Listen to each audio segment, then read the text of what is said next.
Channel 8 reports they're ready. Great. Now, normally we have the meeting up on the screen over here.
To the Thursday, November 2nd, 2023 regular meeting of the Boulder City Council. We're going to start with one announcement, which is about the Better Public Meetings Project. So the City of Boulder is partnering with the National Civic League on a nationwide effort to make council meetings more engaging and satisfying for everyone who participates. As part of this effort, we want to hear about your experiences with our meetings. So we invite community members who are either in person or online for a council meeting, starting a few weeks ago and running through our December 7th meeting to rate your experience. We have an online scorecard that takes about 2 minutes to fill out. The link to it is on the screen now, and for the online audience, we're putting a link and QR code into the chat. You may complete the scorecard once for each time that you participate in a council meeting over the next 3 months. So thanks for helping us to make our meetings better. And with that, I will go ahead and call us to order. If we could start with a roll call, please, Elisha. Yes, sir. Thank you, and good evening, everyone. We'll start the roll call as usual with Councilmember Benjamin. Present. Mayor Brockett. Present? Councilmember Folkerts. Present. Friend. Here. Joseph. Present. Spear. Present. Mayor Pro Tem Waller. Here. Councilmember Weiner. Present. And Yates. Here. Mayor, we have our quorum. Thanks so much. If I could get us started by asking for a motion to amend the agenda to add item 3F4, which is consideration of a motion to approve and authorize the city manager's determination to donate or otherwise dispose of items of city property with an estimated accumulative value in excess of $25,000 to the Boulder Public Library District in conformance with the terms of the IGA between the city and the library district for the benefit of the Boulder Public Library System. Just note this is part of a suite of motions we're considering about the library district tonight, and that one just happened to not make it into the public agenda before publication. So moved. Second. Got a motion and a second. All in favor, raise your hands. And that's everybody. So, And Mayor, I wanted to just put one more request out, if this is Yeah, an okay please. moment. Just, I wonder if we could put that QR code up again sometimes in the meeting, like where we explain that people can give us feedback on the meeting. If they weren't here right when it started, they won't know to do it. And my understanding is we don't have a ton of them getting answered yet. So could we make that easier? Sure. By flashing it up every now and then. Give us feedback going forward. So you'd like to get that reposted maybe later on in the meeting so people could see it again? Maybe before public hearings, maybe at the end of a meeting. Did you hate what you saw? Did you Okay. love what you saw? Give us feedback. Sure. Yeah, great. Thanks for making a suggestion to make our public meetings better, Rachel, there, to get more feedback on making our public meetings better. Okay, and with that, we are now going to move to our declaration of the evening, which is a Transgender Day of Remembrance, presented by Councilmember Benjamin. And I believe we have folks in the audience here to receive this declaration. If you could come on up, please, for the reading of it.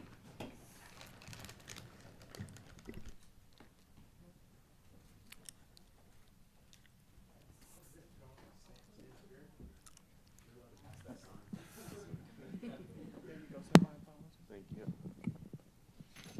All good. You guys can come up. I just don't want to block everybody. All right. Transgender people in Boulder have long been and continue to be valued and important members of our community. Transgender people are often discriminated against in areas of housing, employment, and healthcare.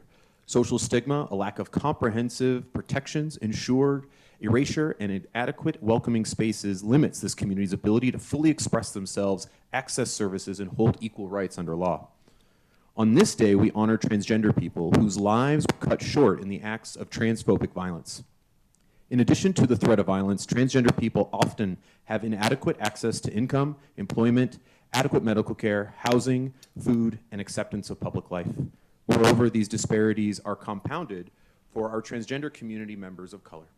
In particular, Black and Latina transgender women are murdered at disproportionate rates and face uniquely complex system of discrimination and violence. Today, we honor transgender people in the death of their fullness of their lives and identities, their joys, their contributions to the community, and their connections with their loved ones.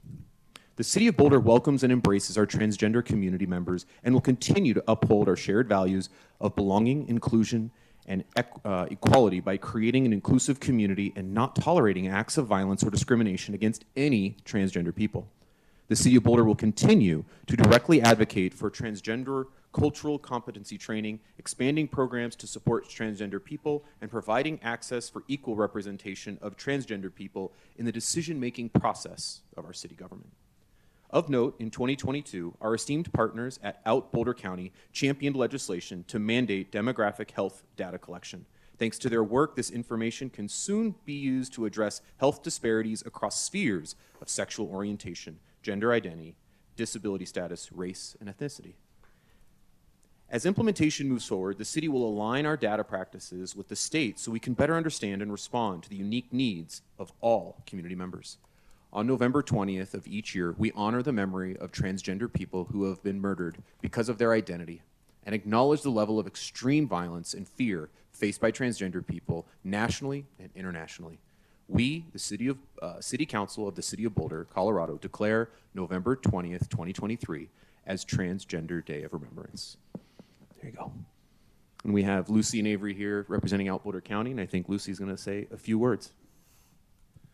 Thank you so much for that declaration. It means the world to our community to know that the city is recognizing our importance to the Boulder community, to society at large. Thank you to all of the council for being considerate of this and also just making room within our system to be able to address our issues directly. So thank you. Thank you, guys. Thanks for being here. Appreciate it.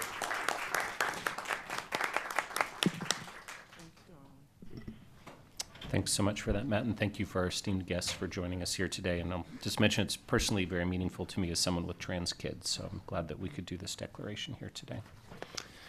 Okay, we are now going to move to open comments. So Brenda, I believe you're going to give us our public participation guidelines, please. Good evening, everyone. I am happy to share our public participation guidelines for those who are there in person, as well as folks who are joining us online. I'm Brenda Rittenauer with our Communication and Engagement Department.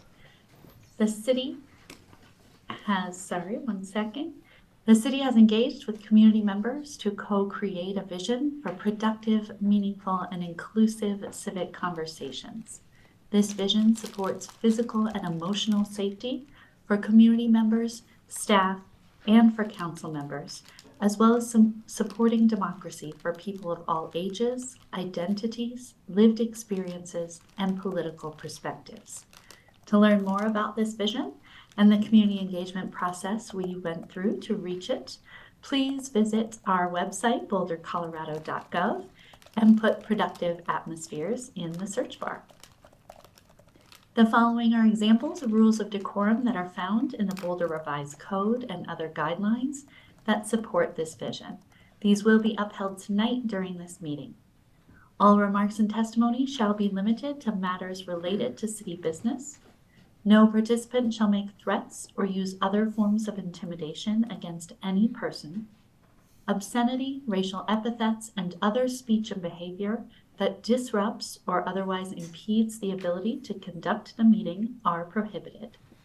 Participants are required to sign up to speak using the name they are commonly known by, and individuals who are testifying online must display their whole name before being allowed to speak.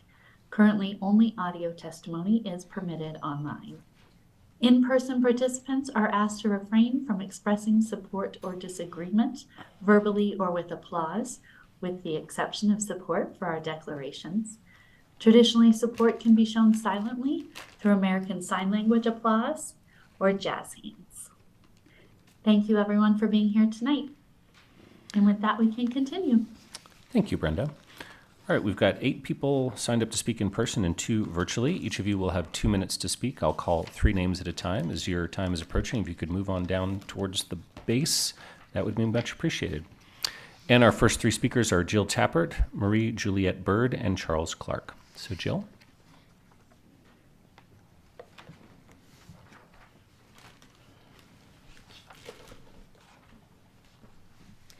Thank you for the opportunity to speak with you this evening. I'm Jill Tappert, president of the board of Boulder Swim Team, and Boulder Swim Team is one of the founding members of the Boulder Community Aquatics Coalition. I encourage you to please revisit the letter that we submitted on October 18 and the testimony on October 19 regarding the likely devastating impact to the Boulder aquatics community if lane space for lap swimming is not increased prior to its decrease as part of the planned East Boulder Community Center and South Boulder Recreation Center improvements. We remain committed to the idea that winterizing Scott Carpenter Park Pool is not only the best solution to the immediate problem at hand, but is also a good long-term outcome for the community. I'm here tonight to raise 2 additional points. The first is that Boulder Parks and Rec, perhaps just pursuant to its regulations, divides all of the people who use the rec centers into 2 categories, humans and user groups. With all respect, we want to remind City Council and Parks and Rec that behind the user groups, we're humans. We directly represent over 1,200 individual swimmers, youth through adult age 8 to 89. We are the humans that the Boulder Parks and Rec Department has a mission to serve. And second, we would like to request your continued involvement directly in the reassessment and decision-making process. Prior to our appeal to you last meeting, we had reached out to Parks and Rec on numerous occasions, and we were informed that they would not reconsider their prior decisions nor their upcoming plans, despite the urgent situation that had been developing and despite the new facts. Since we have spoken with you, progress has been made, and that is promising.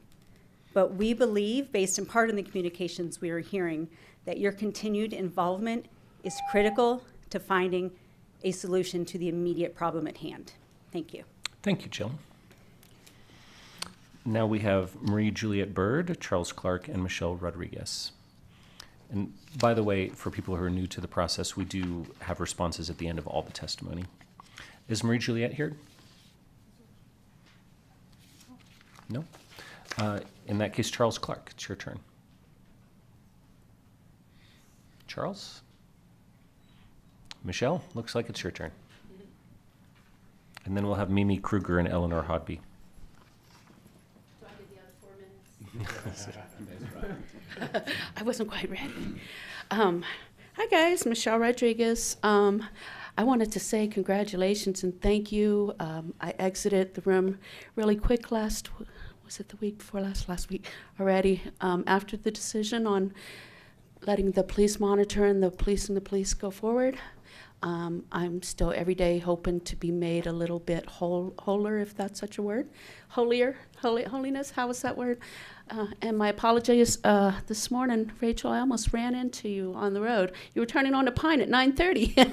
That was me, off a Pine. And on Deputy Chief Redfern, on that issue, I want to say personally that I think it takes more of a man and more of an officer to stand up and to repent and to admit when you're wrong and to stand with integrity for what's right, where he's testifying with the prosecution. And I appreciate that, and I say stand strong. And I'm still hoping to be made a little bit wholer. And I'm missing Nuria there, and I missed you guys. And whoever's gone after this next vote, I'll miss y'all. I think as a whole, you guys are one hell of a power team, and I appreciate all of y'all, down to y'all. Okay, have a good one. Thanks, Michelle.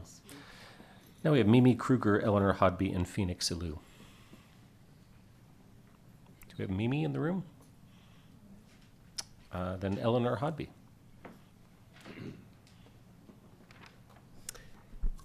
Thank you. I'm also part of the Boulder Community Aquatics Coalition, and I represent Mesa Summer Swim Team. Mesa was founded in 1975 and provides Boulder kids from ages 5 to 18 with community, daily practices, and inclusive swim meets throughout the summer vacation. Our membership is over 100 families, 95% of whom are Boulder residents. Scholarship funds cover our very modest fees if they are needed.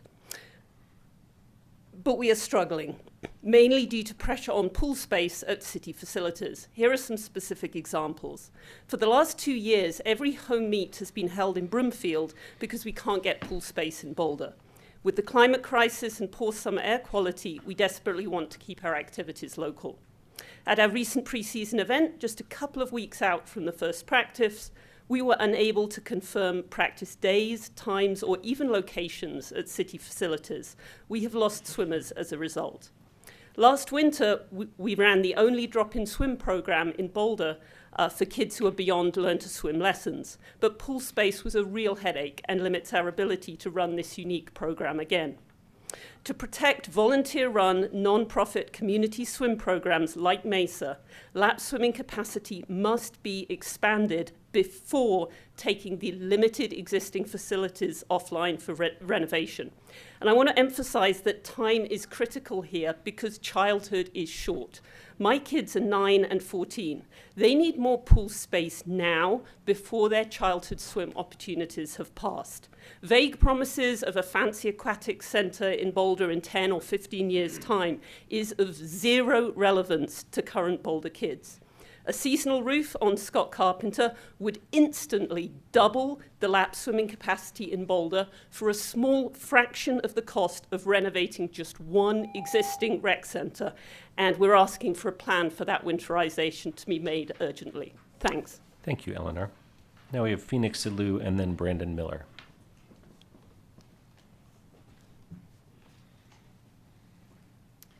Hi, Phoenix Ilou.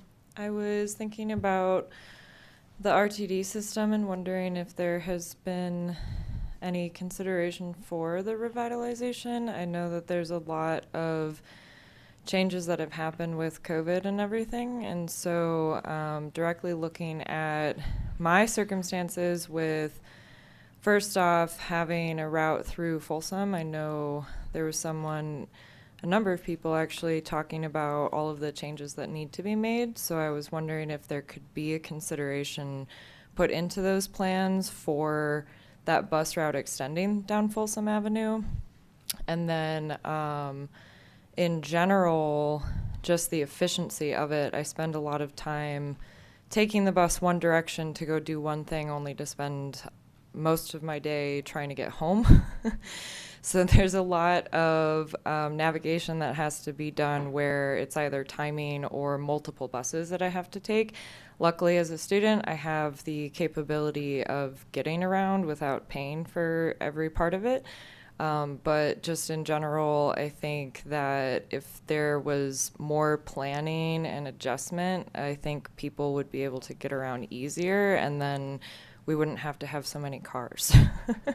So, yeah, that was all I was thinking. Thank you. Thank you, Phoenix. Brandon Miller is our last in-person speaker.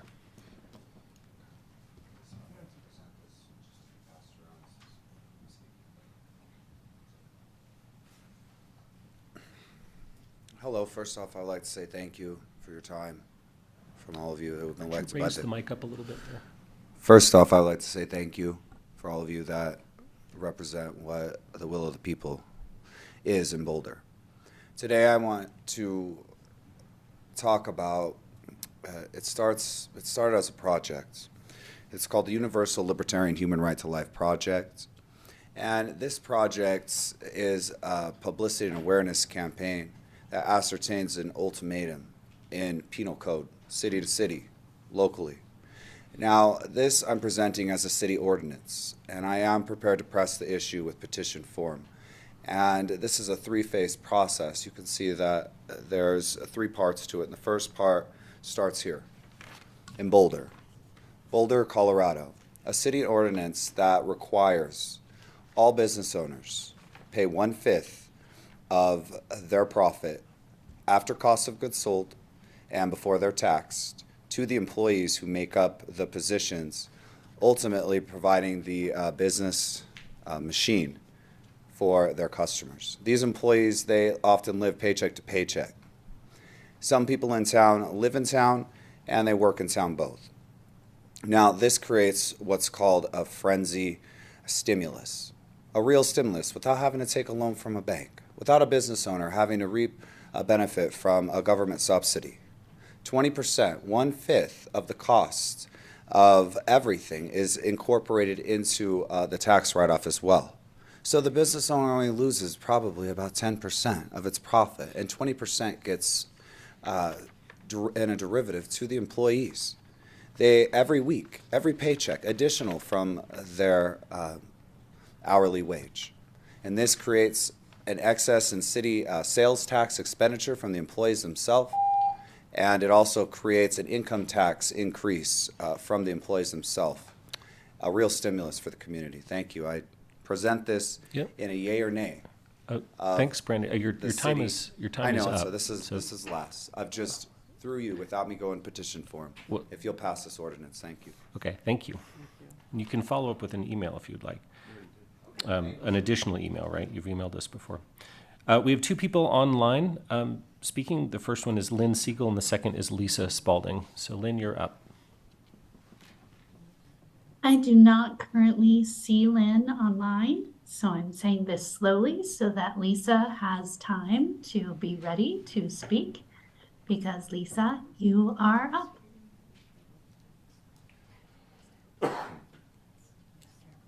Thank you, Brenda. Lisa Spalding for UNA. The University Hill Neighborhood Association requests that you choose Ordinance 8605 under item 3G. One would assume that imposing uniform standards for restaurants, brew pubs, and taverns in all BMS zones would reflect the fact that all 6 zones are similar. However, liquor licenses on University Hill are unique and deserve special attention. The green squares in the following slides are hotel restaurant licenses. The maroon squares are tavern licenses, and the light blue circle indicates a beer and wine license. Next slide, please. Uptown Broadway has 4 liquor licenses, 2 restaurants that close before 11, and 2 tavern licenses. Amante Uptown, a coffee shop that closes at 3 p.m., holds 1, and an event center holds the other. Next slide, please. West Pearl has no on-premise licenses. The red square marks the West End Wine Shop. Next slide, please. Boulder Junction has 3 BMS zones and 1 beer and wine license for a pizzeria that closes at 9. Last slide, please. UGIT has 13 on-premise licenses. 12 of these are hotel restaurant licenses, and 5 of them were grandfathered with late closings in 2013. State law prohibits alcohol sales within 500 feet of a school, and almost all of UGIT lies within that zone. Only hotel restaurant licenses are exempt from the prohibition. UGIT has almost 3 times the liquor licenses that all the rest of the BMS zones combined. Before 2013, the Hill had 17 bars, most were open till 2 a.m., and when the bars released their drunk and disruptive patrons, the impact on the neighborhood was severe. Please choose Ordinance 8605 and give us the chance to work with the business owners to revise special regulations in an appropriate manner. Thank you. Thank you, Lisa. All right, that brings open comment to a close, and so now I'll turn to city staff to see if there are any comments, and I know our city manager, Nuria, is online, and Nuria, I just saw you raise your hand. Do you have something you'd like to add? Yep, thank you, Mayor, and apologies that I am virtual, though I'm trying not to give anyone COVID lately. I just wanted to thank folks who are coming to speak today, and in particular, I wanted to address the urgency we're hearing, certainly from those in the aquatics world. I wanted to thank you for your continued conversation, but also wanted to lift up how much I know that our Parks and Recreation Department, comprised of individuals who really are committed to service and committed to everyone in community, are thinking about this, have been thinking about it, will continue to think about this issue. I understand that they are setting up a meeting to talk about certainly Scott Carpenter, talk about the future of rec centers. And so, Council, I say to you that we should be hearing back from our Parks and Recreation Department soon, and just appreciate everyone's continued dialogue. Thanks, Nuria. It's great to hear that a meeting is being set up to address people's concerns. Thank you. Teresa, did you have anything? Nothing from me tonight. Great. Council, anybody? Bob? This is a question for you, Teresa. I think I know the answer. The last speaker talked about alternative ordinances under item 3G, which is 8590 and 8605. And this is first reading, and so I think our practice has been to, oftentimes if there's alternative ordinances, to pass them both on first reading and then make a decision at second reading after a public hearing. Is that correct? Yes, that's accurate. So these ordinances ultimately you will need to choose between. They are in the alternative. However, it is our practice. It has been this council's practice to pass both on first reading, and then you can have a robust discussion at second reading and make your determination at that time. Thank you, Teresa. Very good. Seeing nobody else, then I'll just thank everyone who came out to speak to us tonight. Really appreciate you lending us your thoughts. So we will now move to our consent agenda, and I believe city staff is going to say a few words about one of them, but Alicia, if you could introduce it for us, please. Yes, sir. Thank you. Our consent agenda is item number 3 on tonight's docket agenda, and it consists of items 3A through 3I. And I think city staff is going to speak to 3F a bit about the library district and the intergovernmental agreements. So, Nuria, did you want to? I think I am. Thank you, Mayor. I just want to say for that particular item tonight, before you have the formal documents for the City Library Department to transition to the Boulder Library District, Public Library District, as outlined in state library law. Since Council ratified the appointment of the new district trustees this spring, the group has been furiously working, and I mean that, furiously working towards this transition. I think they've been meeting every week and then some to support the transition. So I wanted to thank the District Board of Trustees, and specifically here tonight, virtually I believe, is Johnny Teeter, Board President. I don't know because I can't see, but I believe Benita Duran, Board Vice President, and Kim Cedar, Attorney for the district. They've been great partners to work with throughout this process. I also wanted to thank our partners at Boulder County. The collaboration with the county has been really integral to getting to where we are tonight, and I know that that will continue into the future. Importantly, I want to thank our city team who has negotiated the agreements before you, led by our fantastic city attorney's office, including our city attorney, Teresa Taylor-Tate, Janet Michaels, Rhea Ward, and David Gear. And I'll also say our own deputy city manager, Chris Meschek, who is there with you, has been invaluable to this effort. But they have not been alone. There have been a lot of staff who've been working to really think about this transition and make it as seamless as we can. And I will say not just for the district, but for our staff too and our team to make sure everyone is set up for success, and want to include in that staff support, gratitude, IT, facilities and fleet, finance, HR, Parks and Rec, and community vitality. There's one person who's been doing double duty since this began, and I wanted to thank David Farnan, our library director, who is supporting city library operations and district transition operations at the same time. And I know that there's been incredible volume of work happening behind the scenes to make this transition really successful and smooth. So before you were 7 city documents, including 2 IGAs, 4 leases, one assignment, and I dare say a partridge in a pear tree, but it's too early for that. Teresa and Chris are ready to answer any questions you have on how we got to this language before you, and so I will send it back to you in chambers to get this started. Thanks for that, Nuria. And yes, and Trustee Benita Duran is in fact in the room with us. Thanks, Benita, for coming out, and Kim Cedar is present online. So turn to you all for, say, maybe a few additional words. Yeah, so as Nuria said, you have 7 documents before you tonight. And what we're seeking is authorization from the city council for the city manager to enter into these agreements in substantially the form in front of you. And so what that would mean is minor amendments that are administrative in nature or are substantively in line with what's in front of you would be authorized as well. That's what we're looking, the authority we're looking for tonight here. And we stand ready to answer questions. You know, we've had a robust discussion or 2 or 3 about these items. And, you know, we've incorporated council direction.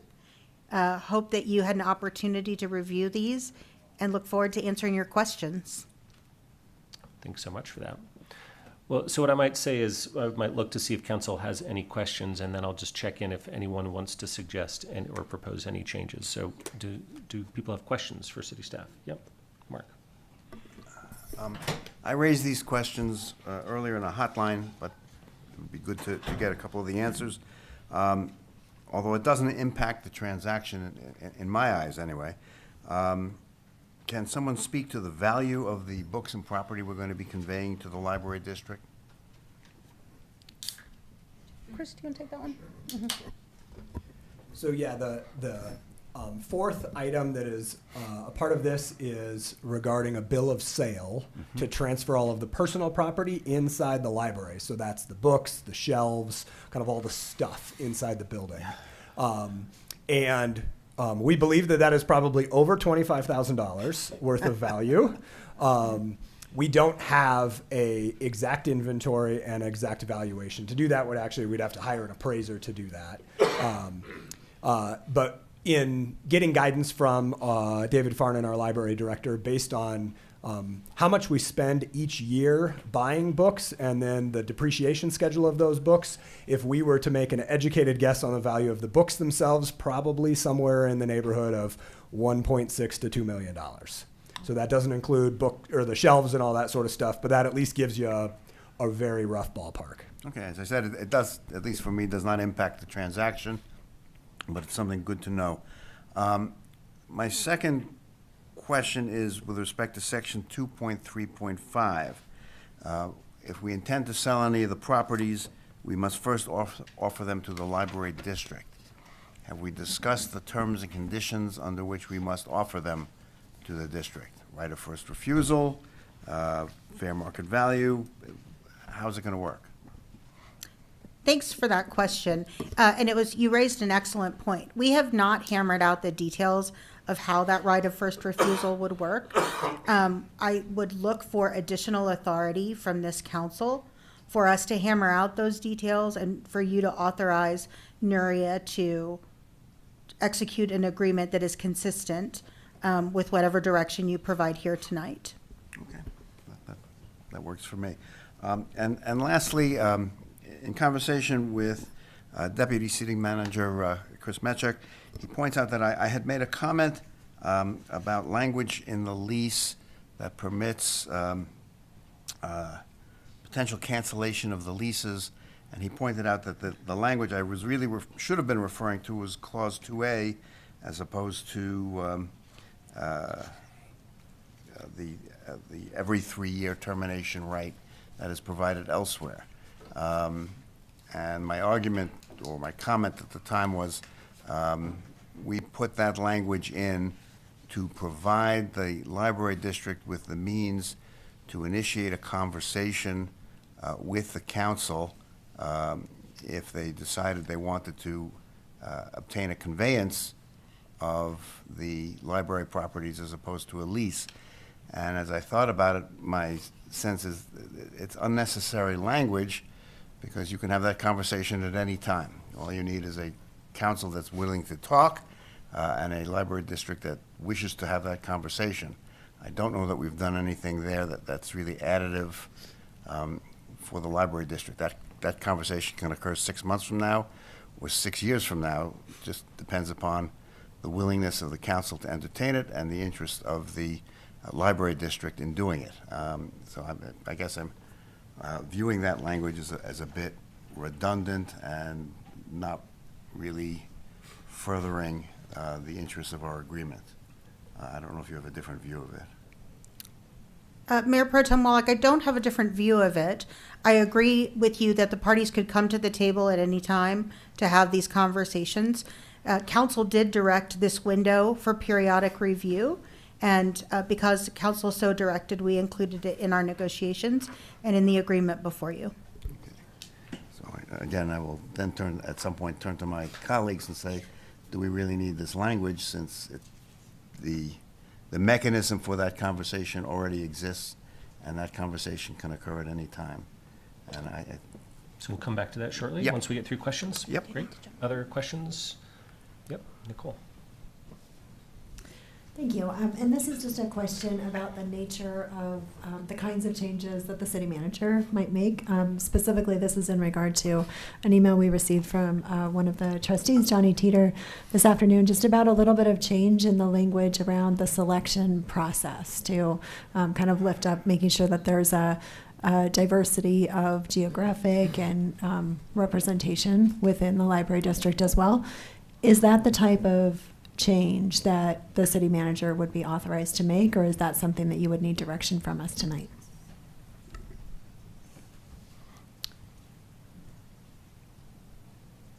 We've heard clear direction from this council that geographic and demographic information is an appropriate consideration.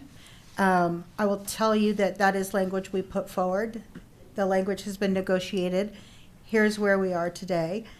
Certainly, we could move forward and continue to negotiate that language, and if so authorized tonight, it is exactly the kind of language that we could move forward without bringing back to council, but instead have executed by our city manager. Great. Bob.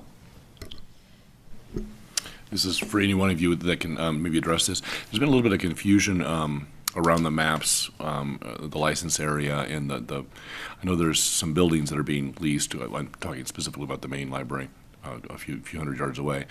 And there's been some confusion over the non-exclusive lease, or license, I should say, of the kind of the land, the grass, and the pathways between this building and that building. Could one of you talk a little bit about that? Sure, I'm happy to. Yeah, I'll start. Chris and Janet can both jump in. So there is a licensed area that is outlined in yellow on attachment A to the license and management agreement. That area is larger than just the main library building. There's not a lot of provisions around that. However, there are some really important provisions that attach by including that licensed area.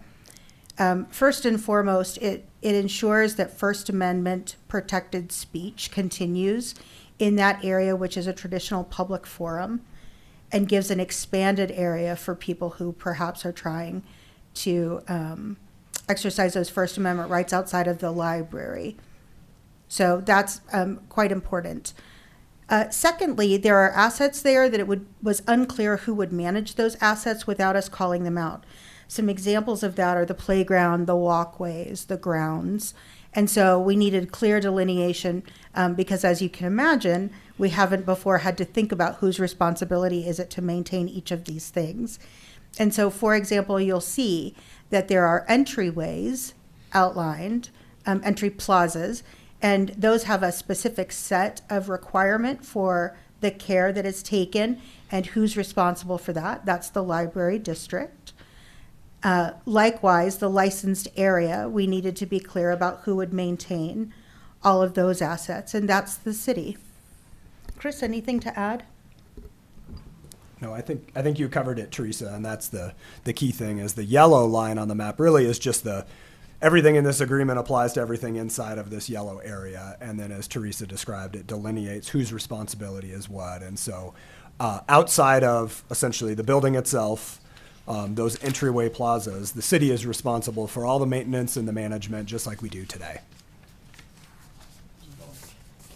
That's helpful. Just a follow-up question. As the non-exclusive licensee, the library district could not grant people rights to do things in that space. So, for example, they couldn't say, oh, folks can camp here or have a barbecue here or anything that the city was opposed to. Is that correct? That is correct. In fact, the agreement specifically spells out that that the library district would have to go through a permitting process like any other organization or entity or group of people would, and that the city retains all rights and responsibilities of that property. And so camping would remain illegal because that remains public land. And so it would not be within the library district's authority or purview under this contract to go around or abrogate the law in that way. Thank you, Teresa. Jeannie? Thank you so much. I just have a similar question along the same line. Is currently the library district that is responsible for the maintenance of all sidewalks and walkways? Currently? That's not quite, yeah. Go ahead. I mean, the library itself. Yeah, go ahead. Right, you mean right now? Yeah. Right now, our Parks and Recreation Department typically manages most of the walkways within the civic area.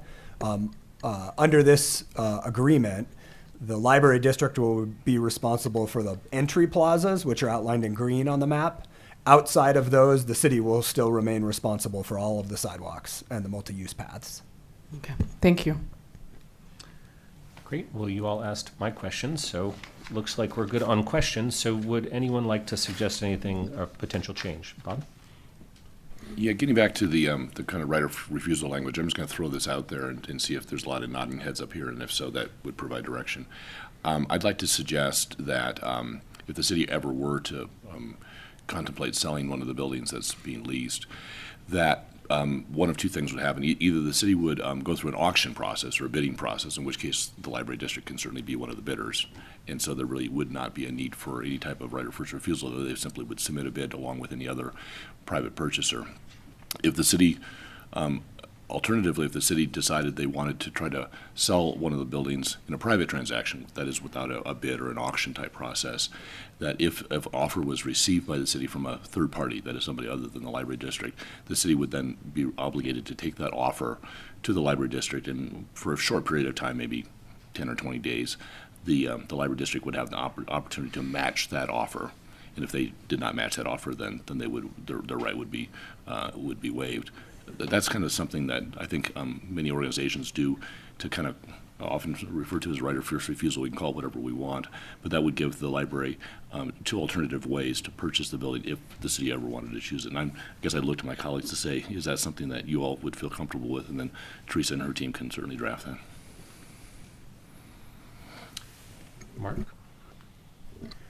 I would be comfortable with that, but I'd make the time periods a little more lenient for the library district. I think 10, 20 days is a little harsh. I would give them more time than that, but the concept, I think, is fine. Just call on myself, if I may. So, Bob, I mean, those seem like very reasonable options. It seems very specific. I might ask for the city staff to maybe say, okay, maybe something similar to this, but subject to our legal experts and what you think might work best in some negotiation with the district. Just general. Is that Lauren?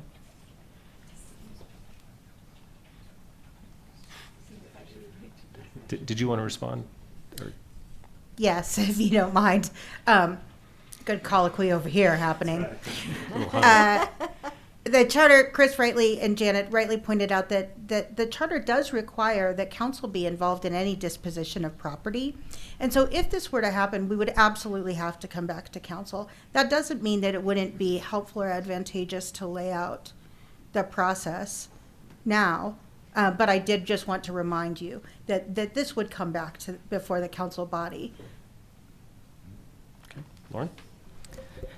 Yeah, I think I agree with Mark in terms of the duration. Often these entities have to be able to put up a large amount of money or proof that they have the ability to purchase. And so we might want to have a fairly substantial notification period, even if it might not have to be a contingent on the offer, but just to ensure that I would be interested in ensuring that the library district has enough time to put together a counteroffer.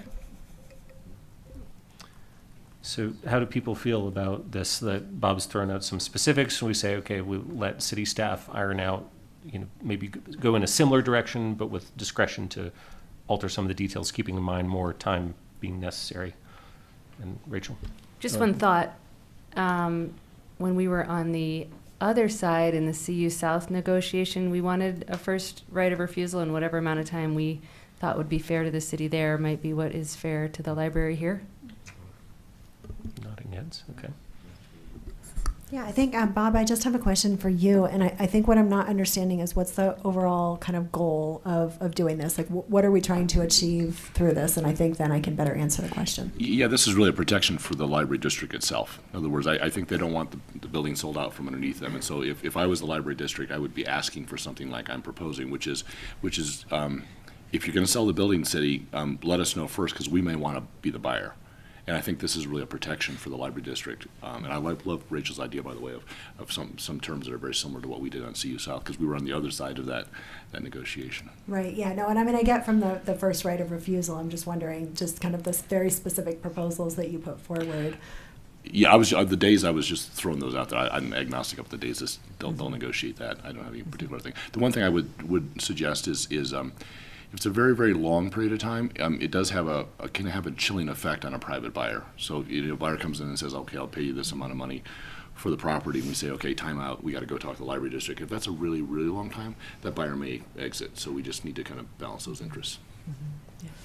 Okay, thank you. And I think we might cover this by saying that city staff has the discretion to work and negotiate out specific terms. So are people comfortable with this direction? I'm going to look for kind of nodding heads or. I have a question. Yeah, go ahead, Jeannie. Yeah, I think I understand the right of first refusal and why it may be important, but I guess my question would be, as part of that conversation, will you go back to the trustees as well to get a sense of where they are as part of that conversation? Yeah, absolutely, and we would have to, right? So this is a IGA between both parties. Both parties would have to agree to the terms, and so we absolutely will go to the trustees and work with them, in the spirit of what has been directed by council, and find a good path forward and likely a compromise position. Thank you. I believe Johnny and Kim are on the call, and I was just wondering, because Kim, I know you've worked with a lot of different library districts as they were forming, and I'm just wondering if you have a sense of how other cities have done this first right of refusal.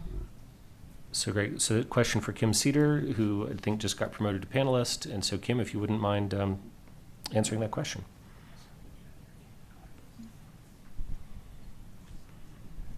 The right of first refusal that was recommended. And I'm sorry, Kim, if I could ask you to start by introducing yourself. Okay, I'm Kim Setter, the attorney for the library district from Setter and Vanderwall. And in response to the question, what Mr. Yates has presented with regard to presenting to the library district an offer received for the library to match is the system that's almost always used. Great. That's very helpful. Hearing that, thank you, Kim. Are folks, can I get nodding heads? Are people comfortable with this? Yep. Okay. Looking good. Great. Thanks for that, Bob. And any others? I got one if nobody else does. I'll just call on myself here then if people don't mind. So I just would be following up from Johnny Teeter's email today that Nicole raised.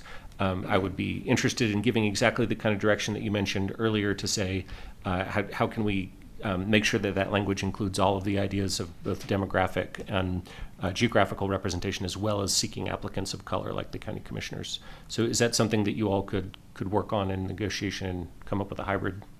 Yes, I believe so. Great. Nicole? Yeah, and I was just going to say, in demographic diversity of, folks with disabilities, LGBTQ plus community, I mean, sort of the whole suite of historically marginalized individuals. I understand we're not always going to get everybody there, but in my mind, that's what I'm thinking of with demographic diversity. So look, can we get nodding heads on this one? Are people comfortable with taking that approach? Okay, great. So there's a second piece of direction. Mark, did you want to speak to yours? Yeah. This would require, I guess, some support from my colleagues. The clause 2A that was put in at our request, as I reflected upon it, it just doesn't do anything because we can always have this conversation about disposition of or change from lease to grant based on a council that is willing to do it and a library district that is interested in doing it. And I just don't know that that language is additive to anything, and my suggestion would be that there be a conversation with the library district to see if they were, in fact, willing to delete that language, because I don't think it has any operative effect in terms of how we deal with each other. Somebody want to respond to that proposal? And Matt did. I just don't know. I appreciate the question, Mark. I just don't know if that's a question staff could answer sort of real quick, because it had intention, and so if there's a reason why it's in there, then that's a good reason. Because I hear that you don't think that there's a reason, but if there's one maybe you haven't thought of, then do we need to go circle the wagons again to come back? Well, I believe our reason at the time, and this was something that we asked to be put in the document, was to facilitate a conversation somewhere down the road about changing from leasing to disposition. And as I read the document, it just seemed to me not to be doing very much, because that conversation can occur at any point in 2 weeks or in 4 years. The concept that somehow there's going to be a termination of the lease in order to compel us to have that conversation is really kind of silly. There's not going to be a termination of the lease. There's going to be a conversation between the two parties as to whether it makes sense and how the library district has performed and whether it's something we want to do. The concept of terminating the lease is we don't want them to do it. They don't want to do it. And frankly, if they did, we would have to draft around what the consequences of that termination would be, and I think that's a waste of energy and verbiage. So I'm simply suggesting that Teresa looking to tee up a response. Yep, and I might go to our trustees as well. But Teresa? Just a thought, and we're happy to carry out the will of council, but a thought that here is that that's a requirement that the council asked for before seeing the lease and knowing that the opportunity would be written into the lease at any time. And so I just offer that as sort of a framing thought. Thanks for that, Teresa. I might just check in to see whether one of our trustees, Johnny Teeter or Benita Duran, would maybe like to weigh in on their thought about this potential change. Yeah, thank you, Aaron. I think that is not a change that we are really excited about, and Johnny, I'm sorry to interrupt you. Can you introduce yourself, please, even though I kind of introduced you? Yeah, sorry, Johnny Teeter. I'm one of the trustees on the Library District Board of Trustees. I would suggest that we ask him to address that, because I know he has some specific legal thoughts that are behind our request for this kind of thing. So for us, it would be a substantive change that I don't know we'd be in favor of. Kim, would you like to weigh in? Sure. When I presented the IGA draft to the Board of Trustees, that was a very important provision.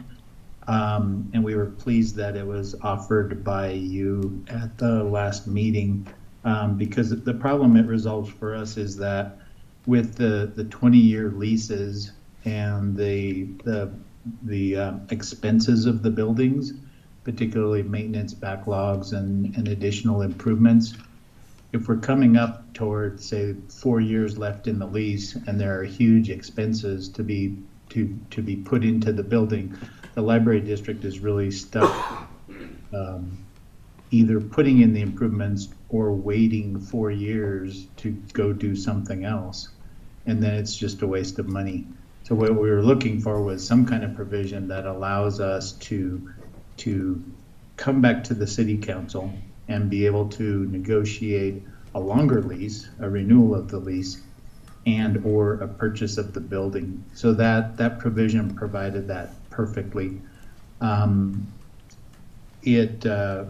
Without that, we're kind of stuck with the buildings and with pumping money into them. If a new council, you guys have been very accommodating, and that's great, but another council might not be so accommodating. They might not be willing to talk about a sale or terminating the lease, and we would be stuck with 4 or 5 years and huge expenses that would be very harmful to the district's operations. If I may respond. I think that's already built in, is it not? I'm going to turn to the city attorney. There are 3-year termination rights already built into the documents, are there not? There are. So we're looking at the main library lease document, in case any of you are reading along. Main library lease document, item 2. There's an A and a B, and we've been talking about provision A, which is the requirement to come to the table no less than 5-year intervals to talk about a mutual agreement of a termination. But I'll call your attention to 2B, which I think answers your question. And 2B provides that the tenant, which is the library district here, has the absolute right to terminate this lease on its anniversary date, every 3rd anniversary, without consequences, upon 90 days written notice. So there is that written in every 3 years. There's that opportunity. And that's not the language I was objecting to, because I understand that the district needs the right to move on from a facility that it can no longer maintain and operate under acceptable terms and conditions. The 2A was what we put in our discretion, and I don't think that's additive to anything. The 3-year right of termination is, I think, addressing your concern. The 5-year, I don't think, is addressing any concern other than what we attempted to do, drafting on the fly at our last meeting. And I'm simply suggesting that language no longer really matters. I apologize, Councilman Wallach. I thought you were talking about eliminating the 2B, not the 2A. No, and in fact, I made that mistake in my hotline, so you and I are in the same boat on that. Okay. I'm talking about eliminating the 2A, which is additive and really has no purpose and simply doesn't do anything. Do you mind, Mark, if I respond? Yeah. There. So I do see, because I had thought you were talking about 2B as well, so now I'm having to look at this again. There is, some difference between them. 2A says landlord and tenant agree to meet in no less than 5-year intervals to determine whether this lease should be terminated by mutual agreement. So that builds in an every 5-year meeting of the parties to talk about what comes next. 2B, tenant has the absolute right to terminate this lease on its anniversary date every 3rd anniversary without consequences upon 90 days written notice to the landlord. So that separately allows the library district to terminate every 3 years if they want to. So one is like a mutual, hey, let's talk over what comes next, and the other is, hey, they do get the unilateral right to terminate. And I don't have a problem with the unilateral right. I'm simply saying that anytime the library district has a subject they want to discuss with us, they're going to pick up the phone and say, can we have a meeting? And we're going to take that call, and we're going to have that meeting. Additional termination rights are really not relevant, because there's probably no basis on which they're going to exercise a right to terminate unless it's under 2B, because they can't use the facility anymore.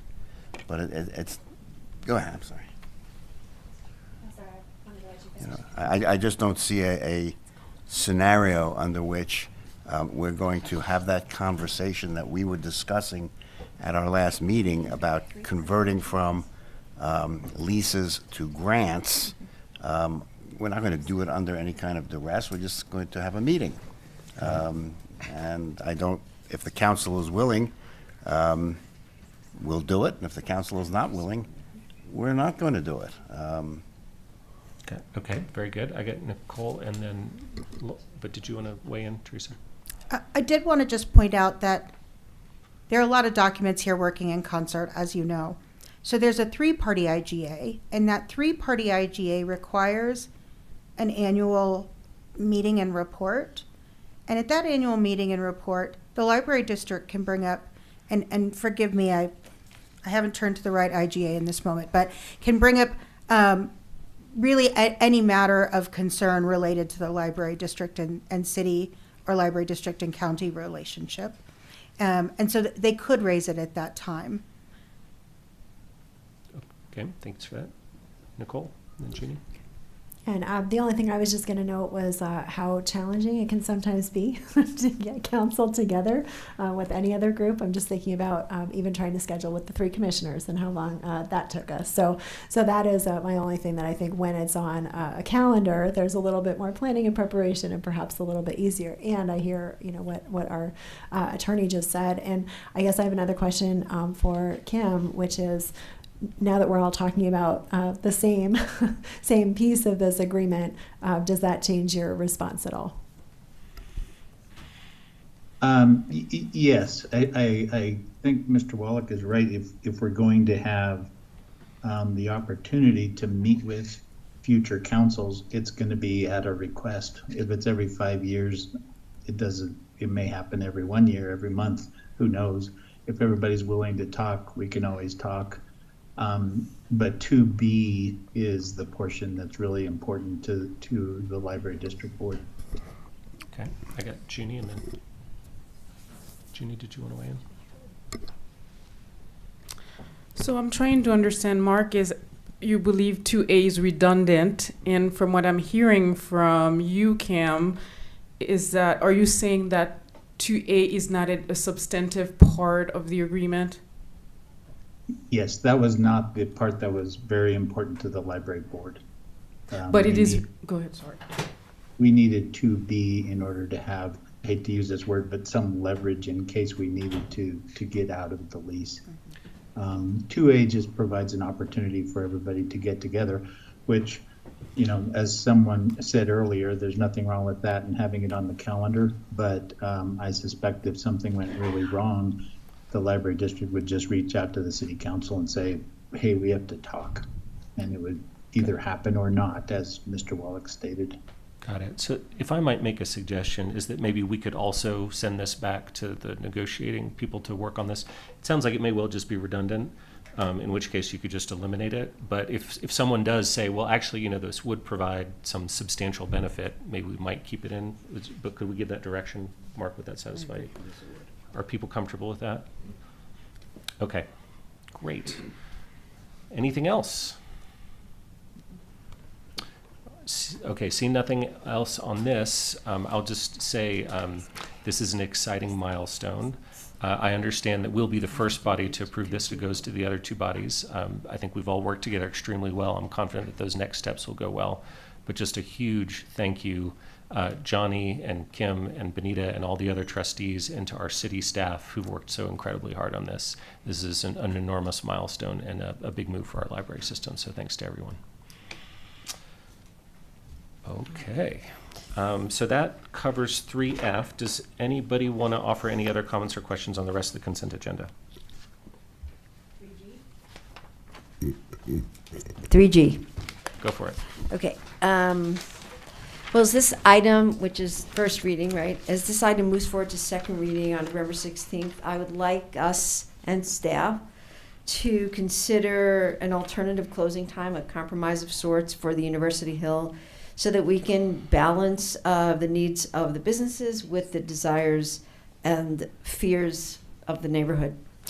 And so I do want to raise this in a few weeks, but I thought I would just throw that out there now. And also I was wondering if there could be some research as to, I know one of our council members talked about that there were less house parties. There are more house parties on the Hill now that there is a stricter ordinance. And I'm wondering, is there any data about that? Like, is there more, are there less house parties? So that would help, I think, make some of our decisions. Great. And to clarify, Terry, you're throwing that as an idea to be considered at second reading, and then Correct. I just didn't want to do it, first of all, on Hotline. It's not my favorite. But also, I thought I'd give everybody advance notice of that. much appreciated. So we don't need to talk that through, but it's a great idea to consider, potential idea to consider at second reading. Great. Any other thoughts on the consent agenda? Yes, Rachel.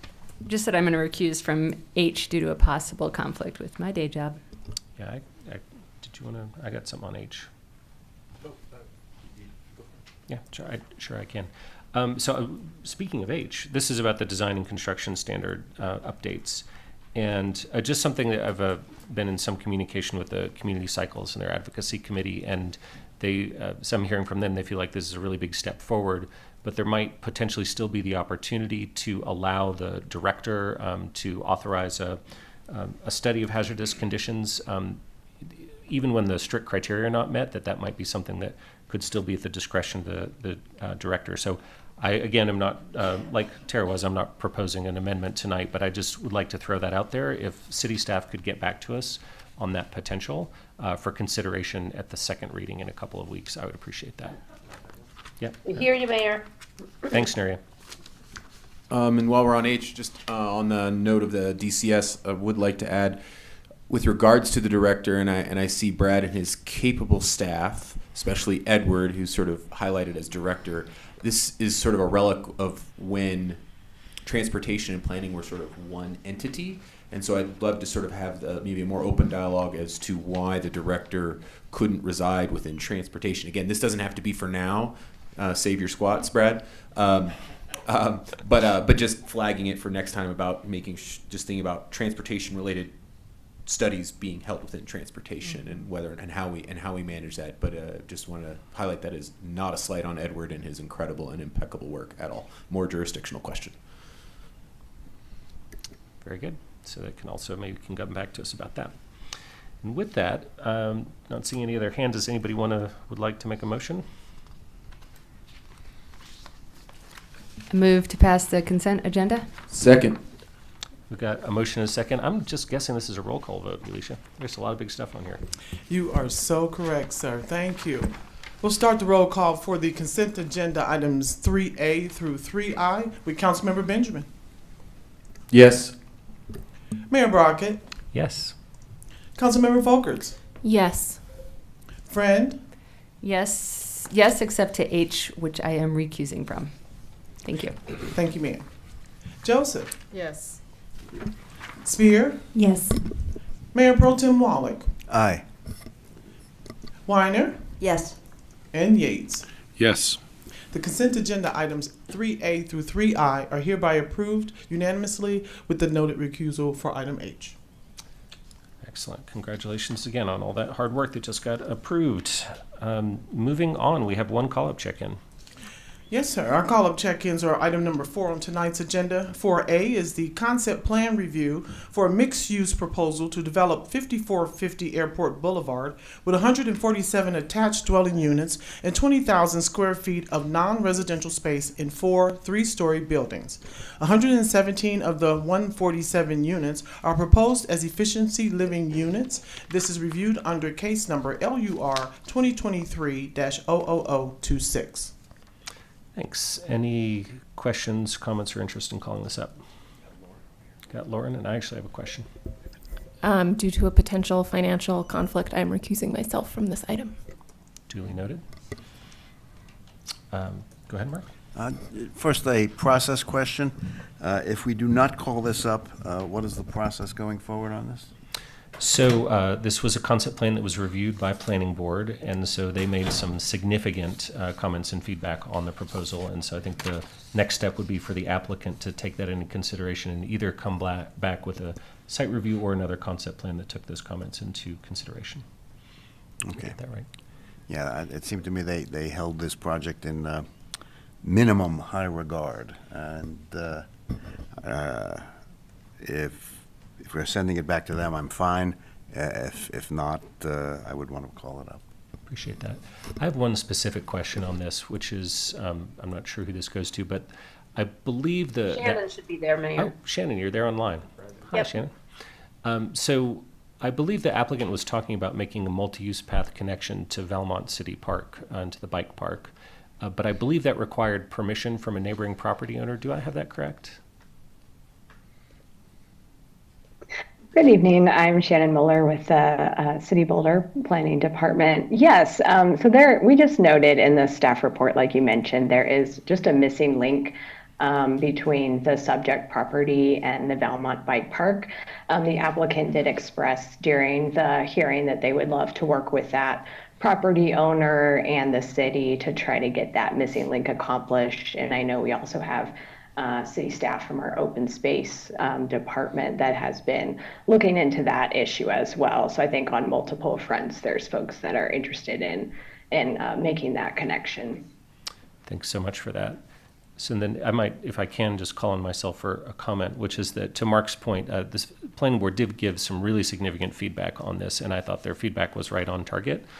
So I hope the applicant will take that into consideration. And I'll just add that it seemed based on part of their proposal was really heavily relied on people being able to get to the park easily. So it seemed like that missing connection would be important for them in order to make that case. So hopefully they would work really hard on that before coming back to the next step of the proposal. So I don't feel the need to call it up because the planning board had some good comments. Anybody else? Seeing none, it sounds like we're not calling this one up. So thanks for that, Shannon. And we can now go to our public hearing of the evening. Yes, sir. Our public hearings are item number 5 on tonight's agenda. It is the second reading and consideration of a motion to adopt Ordinance 8601, amending Chapter 9-3, Inclusionary Housing, Section 9-2-14, Site Review, and Section 9-16-1, General Definitions, BRC 1981. This is to modify affordable housing requirements and incentives and setting forth related details. Thanks. Nuria? Thank you, Mayor. And I got to say, it feels a little weird to be on this virtual side and not be there with you. I am hoping I'm giving enough time, since I cannot see the room, for our esteemed HHS director to kick us off. This is coming back to council after some conversation about inclusionary housing and some modifications. So I will send it off to Kurt. Hopefully he is situated and ready to go. He is ready and raring to go. I can just tell. Kurt. Good evening, Council. Kurt Fernhaber, and I support the Department of Housing and Human Services. So good evening. And this is a continuation from the September 7th meeting where you gave us input. We've taken that input and turned it into the ordinance that you're seeing tonight. And just as a bit of an introduction, many of you have heard this before, the inclusionary housing ordinance is one of the most powerful ordinances within our city, in my view, and has created well over 2,000 homes of affordable housing for families in our community. And it was one of the first in the country. This is another update to that ordinance. We last looked at it in 2018 and made some adjustments. With all things like this, we track them and see how they perform. With those changes, we're bringing you back more changes that are incremental.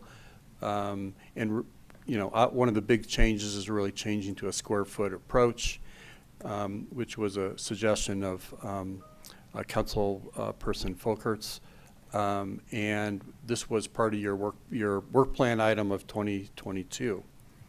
So tonight we have Aaron Poe from the City Attorney's Office, Jay Sugnet, one of our housing planners, Sohn Walbert, and Michelle Allen.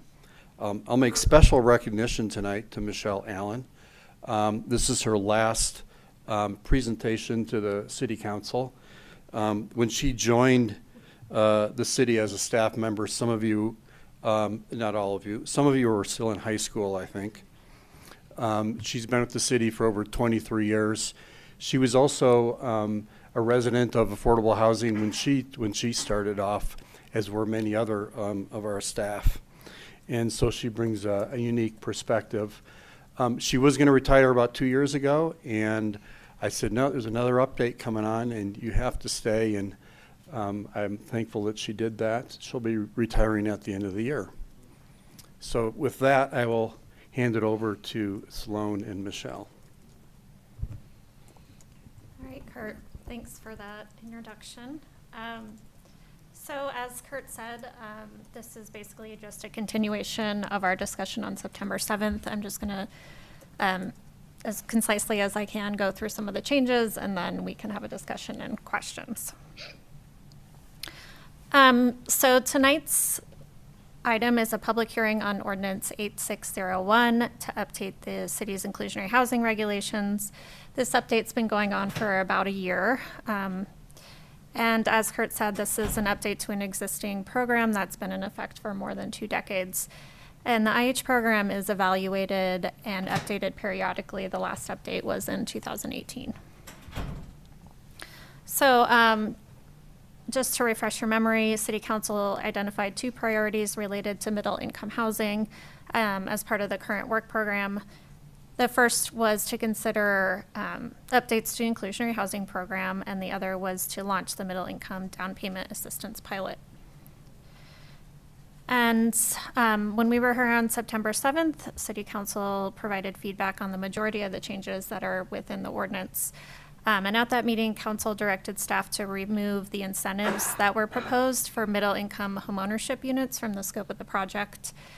And based on that direction, a modification to the community benefit requirements is also proposed to remove the current penalty for not providing units on site, just to kind of bring those into in sync.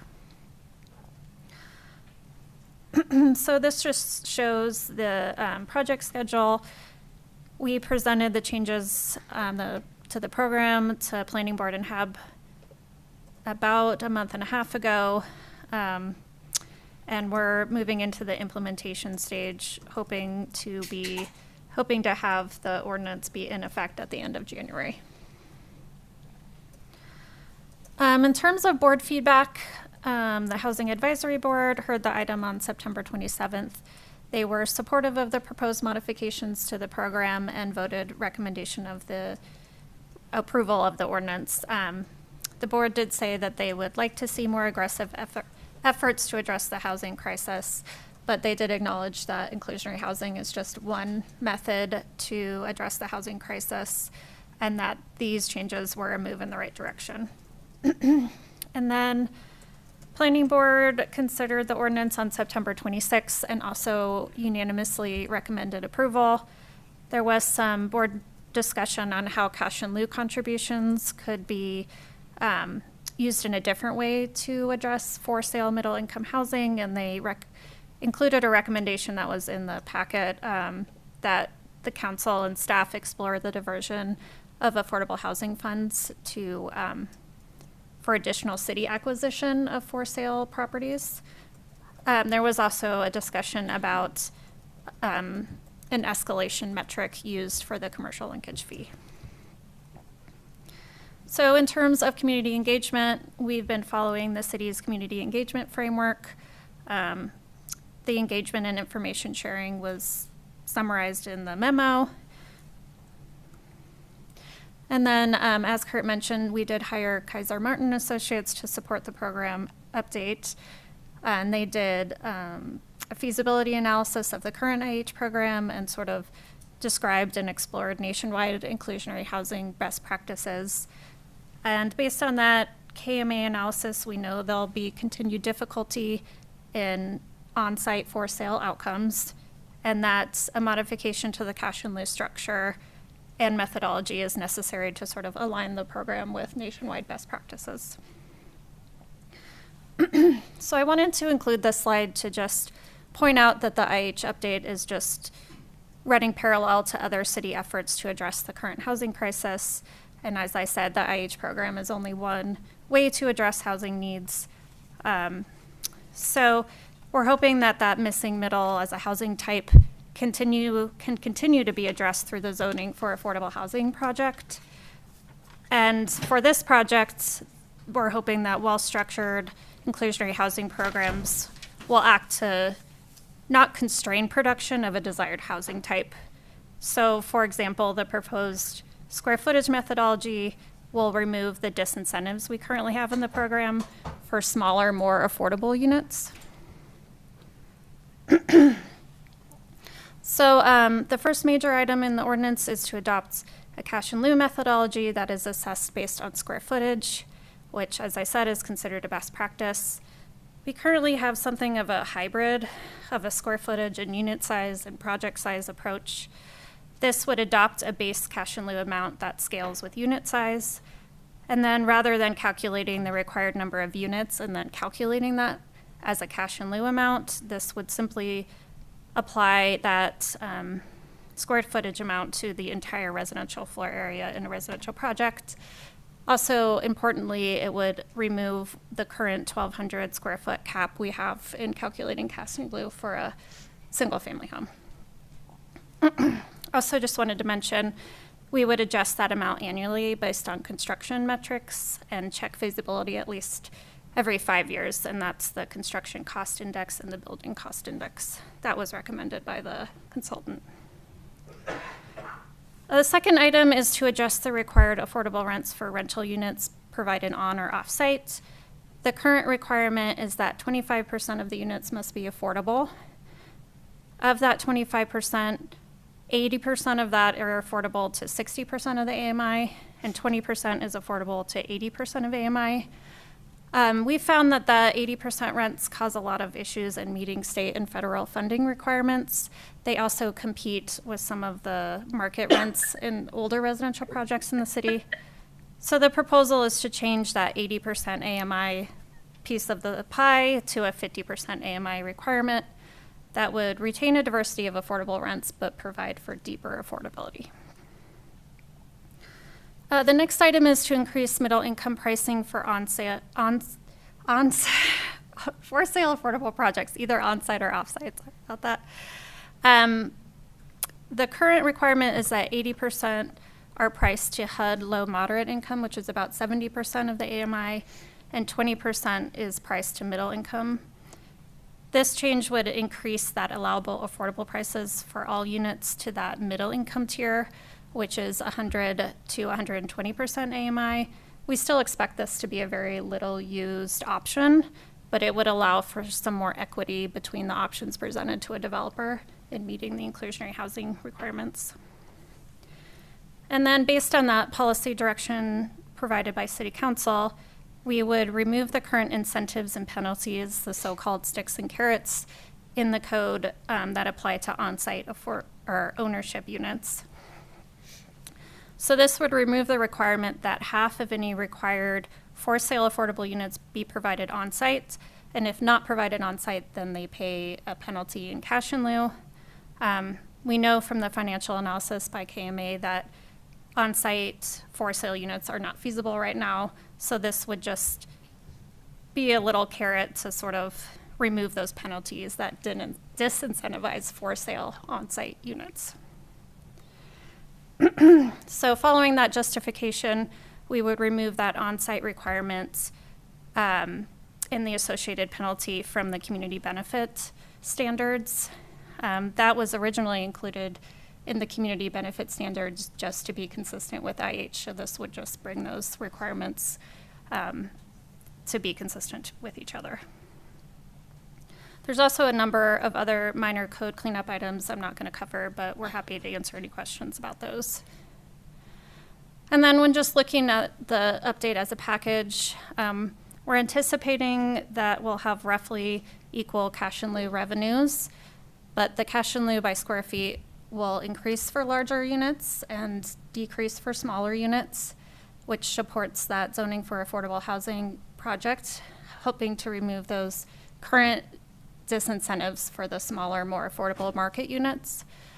And as you discussed in September, that cash in lieu can be leveraged to provide 2 to 3, sometimes 4 rental units offsite. So the next steps, we're proposing the ordinance become effective 90 days after adoption. As I said, that's late January. We're also hoping to pursue the Nexus study to look at a linkage fee for demolitions and replacements of single-family homes or significant additions. And with that, staff recommends approval of the ordinance with the motion shown on the screen. And as always, we're happy to answer questions. Thank you, Sloan. That was very clear and also concise. Appreciate that. Questions for staff? Tara?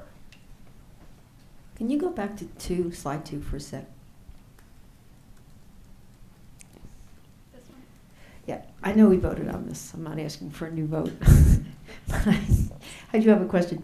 We went from 80% to 60% to 50%. You talked about there being reasons for funding, federal funding. Do you mind just explaining what that is? Do you want me to? Okay. Well, there's certain projects, especially those funded with LIHTC funding, that the 80% just creates some issues for them meeting the requirements. They're able to average incomes, but most of the time we've learned that they just decide to go with all 60%. It's not worth the extra effort to do the 80%. And especially because it competes with the market in most circumstances, there's not a lot of benefit to it. So are you saying here you went from 60% and 20% to 50%, or is that just one phrase? So the 60% piece of the pie would remain. That 5% of the 80% AMI would change to 50%. So it's taking those 80% rents and making them 50%. So there's providing deeper affordability. Okay. Could we do 72% of the 18% instead? It's super hard to explain. It actually made sense. Okay. If I can colloquy, Tara? The lower levels of affordability make the projects more competitive when you're competing for funding under the LIHTC programs, and that's why you do it. The 80% is not considered as desirable an allocation. Thanks for that. Lauren? I really appreciated this presentation, and the graphics were beautiful. They're very cute. I love them. There was one related to, there were like 5 different things related to I can't quite remember.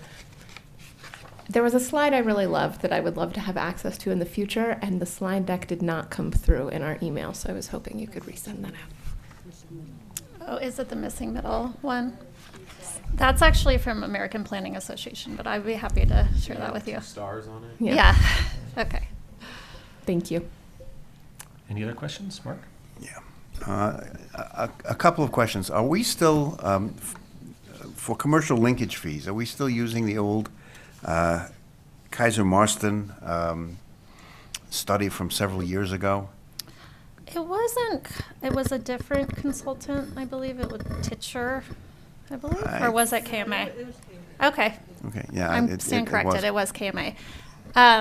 Yes, that is a different analysis, and it is still based on there. Okay, because that one showed that we could justify linkage fees as high as, I believe, $128 per square foot, which obviously we declined to do. But I was wondering whether it's that. Do we need to do a new analysis at any point? Well, that was part of the discussion by planning board. It's possible to do another analysis if that's what we desired. It is being increased annually based on the same construction metrics as we're proposing.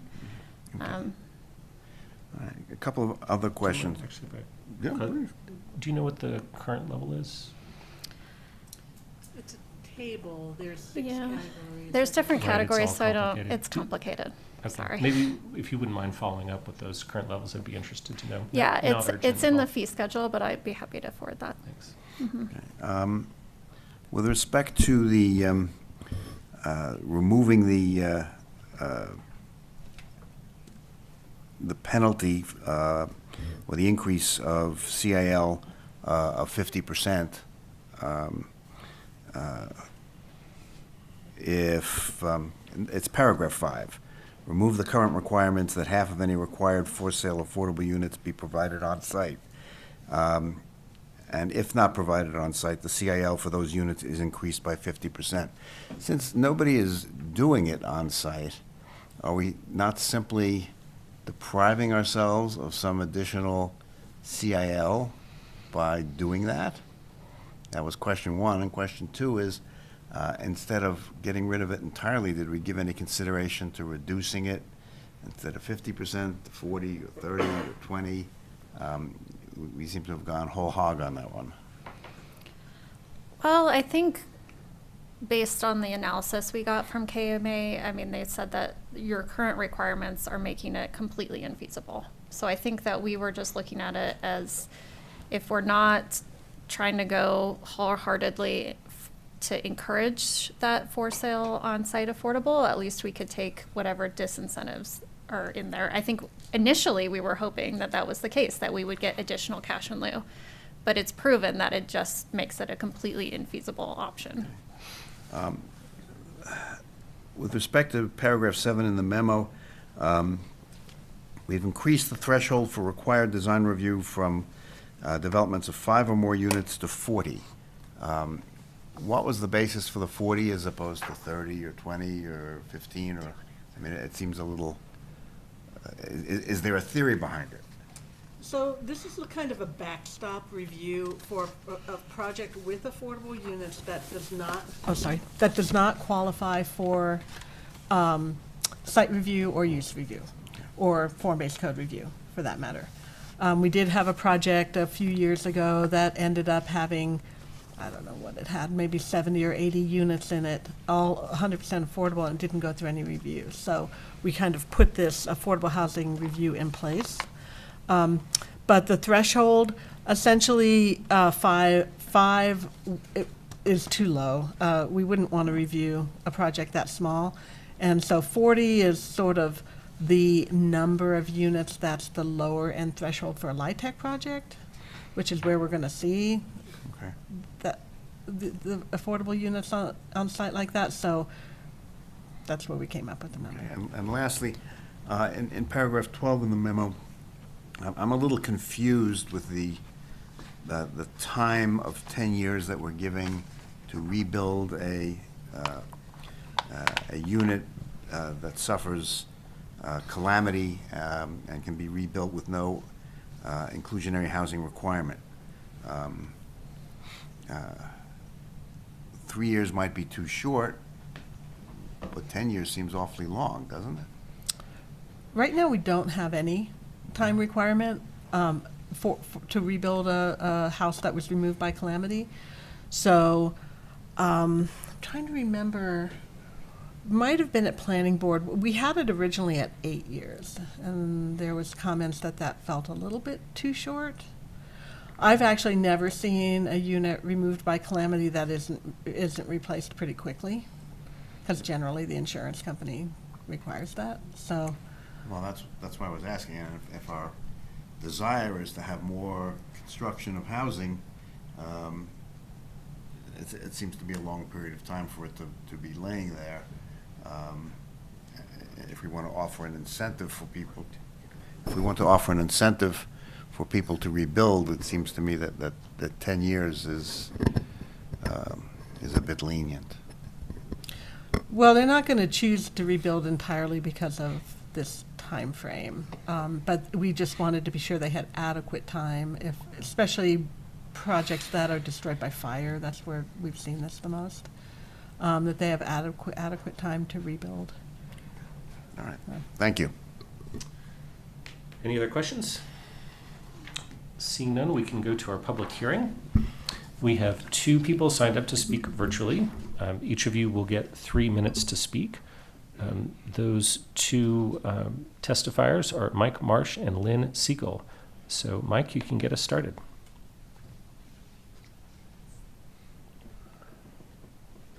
Can you hear me? Yes. Yeah. Good evening. I encourage council to go a step further than just the staff recommendations on this issue. Remember, you are fully allowed to add elements to a proposal. I encourage you to do so in this case. Currently, 25% of units in new residential housing developments are required to be permanently affordable. That means we're getting 1 affordable unit for every 3 unaffordable market rate units. I ask, how do you expect to catch up at that ratio? To meet the city's goal of 15% of Boulder's housing stock being affordable, we need to narrow that delta between market rate and affordable units. The current far too low inclusionary housing percentage actually increases this delta because you're getting 3 times more unaffordable units for each affordable one. Just staying even would require 50% affordable, 50% market rate.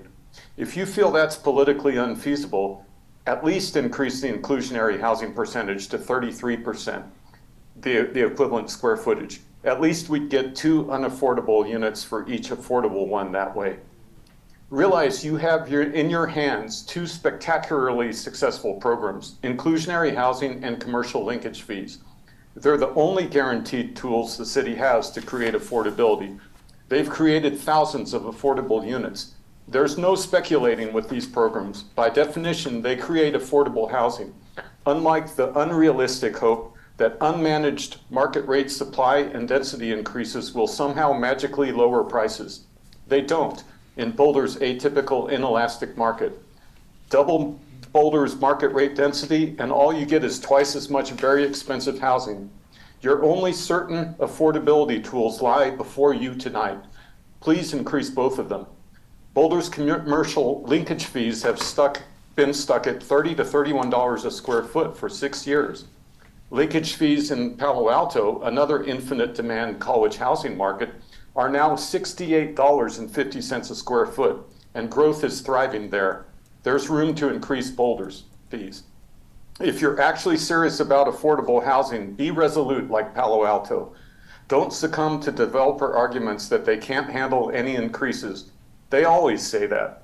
It's their job to say that. It's not your job to always buy their arguments. Remember in 2017, everyone from the Chamber of Commerce to developers said that raising commercial linkage fees to $30 a square foot was draconian and would end commercial development in Boulder. Clearly, that didn't happen. The profit margin doing high-end commercial and residential developments in Boulder is massive. Asking developers to more meaningfully help our affordability challenges is completely reasonable.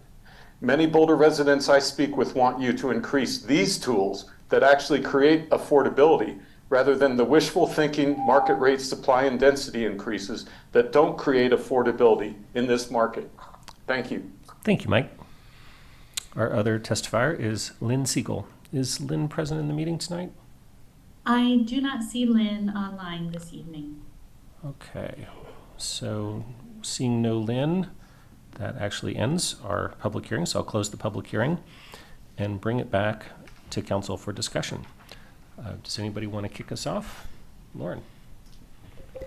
I had a couple more questions. Ooh, more questions. Go for it. Okay, so given, I was interested to hear what staff's feedback is on the planning board recommendations, both related to the commercial linkage fees, which I get is not part of the scope of this project currently, but when we might look at that, and also the purchasing of the middle income properties.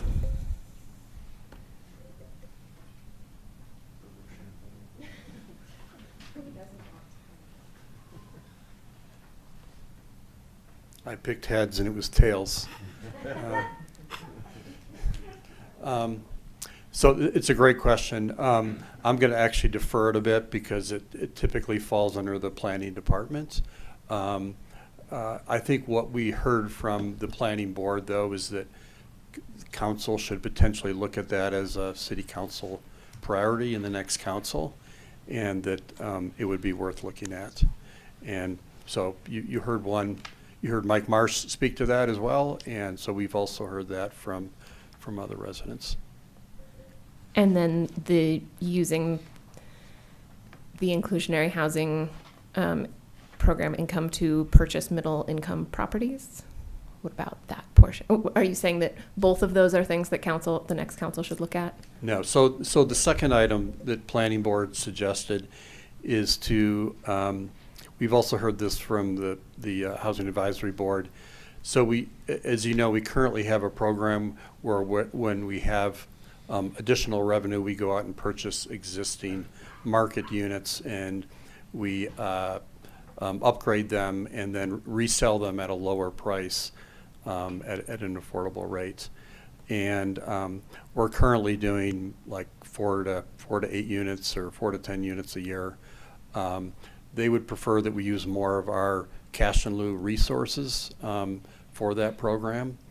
And so that's not something that council would pass, as an ordinance, or but if council wanted to guide us on that, they would, we would welcome that conversation. Currently, I would say, however, we're balancing a lot of different affordable housing, competing interests. We've got lots of projects in our pipeline, and some of those projects you can't just, put on hold for a while because it would be very costly to do that. So balancing those things with the resources that we have is actually quite difficult. But thank you for both of those questions. Thank you, Kurt. I also had a question related to the escalation factor. So I believe we're using the national cost of construction table because that's the main published. Oh, it is. There is a local one. I believe there is a local one or a state one. The only one I'm aware of that gets published regularly is the national one, and I know that the city uses it for some other things. So I was guessing that was, I was wondering if we had any data related to the rate of increase for that versus our local cost of construction increases. I know that the table itself and the cost of construction that they publish is significantly lower than the cost of construction that we actually see in this community. So I just had to look at the KMA report. So it does look like you're right. The construction cost index and the building cost index looks like they're published nationally. They did say there's a Mortensen local construction cost index for Denver Metro. They said they're unsure if they've ever used that to index fees, but there's an option, I suppose. But that does seem to be the sort of the best practice, is to use those two metrics. A little bit more. Jay Sugnett with Housing and Human Services. Can you get into that mic there, Jay? Jay Sugnett with Housing and Human Services. So so we would propose using the same one that's being used currently for the commercial linkage fee. And that, according to Ken, is in 2024, it'll be 3.5%. And it is a local, and it is called the Engineering News Record Construction Cost Index for this area. Can't tell you what this area is, but I assume it's somewhat local. I appreciate that. Thank you. So that's one reason we would do the 5-year feasibility study, to make sure that those adjustments are keeping up. Perfect. Lauren, can I colloquy with you? Sure. So your interest is in what is the applicable per square foot construction cost that we're using here? Or did I misunderstand? My interest is in, because it's not the actual rate, it's the rate of increase, right? And so making sure that the rate of increase would match or exceed our community's rate of increase, not, I just wanted to make sure that we are going to be looking at that, and we wouldn't start to see significant divergence. Okay, thank you. Do you have another question? And then I had some comments related to some other comments I heard earlier from you. Have the floor, Laura. Yes. Okay. So I just wanted to address some questions that Mark had and kind of give my own opinion on them. So one was around the affordable housing review for increasing to 40 units. And so I think one of the things that's important to me is that this is specifically for projects that, if they were market rate units, would not be required to go through a discretionary review process. And so I I personally would support eliminating that or moving it to the high, as staff suggested, much higher number, because I don't think it aligns with our values to try and put affordable housing through a more rigorous review process just because it's affordable.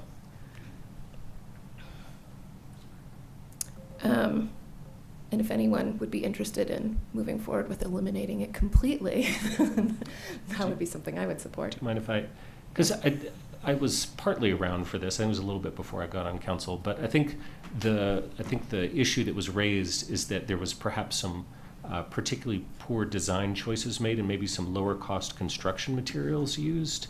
And correct me if I'm wrong, City Staff, but I think it was more in an effort to make sure that the quality of the design and construction for the affordable units were on par with market rate rather than to throw an additional obstacle in their way. So, Michelle Allen, housing planner. So the project that you're bringing up, Aaron, was off-site units. So they were basically being done by a market developer, not like a BHP, like a funded affordable housing developer. And there were some quality issues, and also just the general feeling at the time by both planning board and council was that that type of project should have some kind of review. And it's not discretionary. I think it's feedback, right? Like you can't turn down a project. We designed it to be an administrative review, so it's a kind of a site review light, if you will, so that there would be some kind of review for example, an off-site project that didn't. How it managed to not go through site review is, I'm not quite sure, but just so you know, since we put it in place, that we've never used it. We've never done it. So please continue. Thank you. That's good to know. I appreciate that detail. So, and then I also had two more things I wanted to address. So when we talk about not doubling the cash in lieu requirements for on-site, part of the reason why I support us just having the same cash in lieu requirements for essentially on-site ownership as rentals is because I think that having more multifamily ownership opportunities in this community is important. And so even if those aren't deed restricted affordable units, I think that because right now our market is so out of balance, most of the development we see is for rentals and not for ownership units, especially in the multifamily area. And so I don't think we want to tip that scale any more than it already is tipped against us. And regarding how long people get the credits after a rebuilding due to fire, flood, that kind of a thing, I think when we don't see those units rebuilt quickly afterwards, it tends to be single family, and it tends to be due to some hardship, whether that's lack of insurance or some kind of extenuating circumstance that makes rebuilding really hard. And in those cases, I don't think we want to tack on, again, the additional fee of paying into the affordable housing program, because it's probably someone who is suffering a lot of hardship financially. Anyway, those are my 2 cents. Okay, any other comments from council members? Oh, Rachel. This is maybe a question for staff, maybe Aaron and Bob.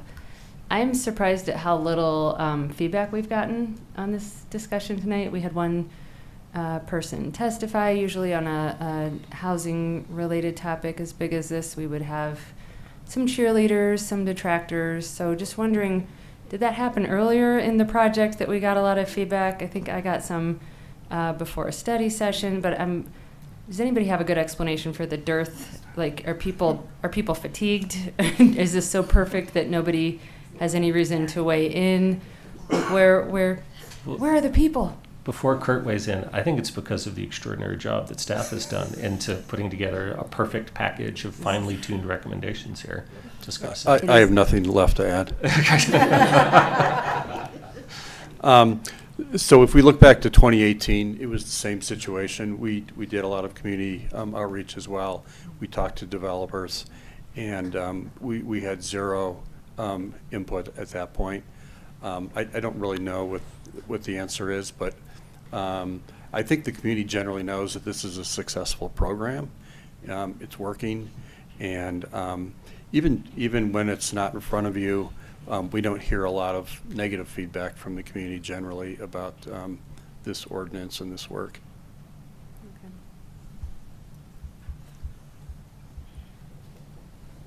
Rich, while you have the floor, would you like to do anything like make a motion or a comment? Or? I don't know that I would change what's in front of us because we didn't get much feedback. I don't have a sense of how the people that work in this space would feel if we tinkered with what's in front of us. So I would, I don't have the motion in front of me, but what I would make a motion to do is pass it as is. Look, there's the... Okay, I make a motion to pass Ordinance 8601, amending Chapter 913, inclusionary housing. Do I need to go further? Section 9.2.14, site review, and Section 9.16.1, general definitions, BRC 1981, modifying the affordable housing requirements and incentives and setting forth related details. Second. Great. We have a motion and a second. Did you... You already spoke in favor. Lauren, did you want to add a couple words to on the motion? I think I've spoken enough on this item already. Great. Seeing none, could we get a roll call vote, please, Alicia? Yes, sir. Thank you. We'll start the roll call for Ordinance 8601 with you, Mayor Brockett. Yes. Councilmember Folkerts. Yes. Friend. Thanks for their perfection, staff. Yes. Joseph. Yes. Spear. Yes. Mayor Pro Tem Wallet. Yes. Councilmember Weiner. Yes. Yates. Yes. And Benjamin. Yes. Ordinance 8601 is hereby adopted unanimously. Well, phenomenal work, everybody. Thanks so much for what you've done with this. This is a great step forward. And we need to honor Michelle here. I don't know how many meetings I've been at with you here. It's been a lot. Although I wasn't quite in high school, I think, when you started. But just thanks for your extraordinary work. Thanks for pointing that out. I really appreciate it. Thank you. Well, in the future, you know how the developers come in, they say, I talked to Michelle. So they'll be like, I talked to Sloan. So you should rest assured that all is well. Well, thanks again, and Thank enjoy you. a very well-deserved. It's a nice way to end my time here with the city, with this being passed. So. All right. And with that, any final thoughts from anybody? Seeing none, I will gavel us closed at the remarkable time of 7:55 p.m. Efficiency. Yay. Good job.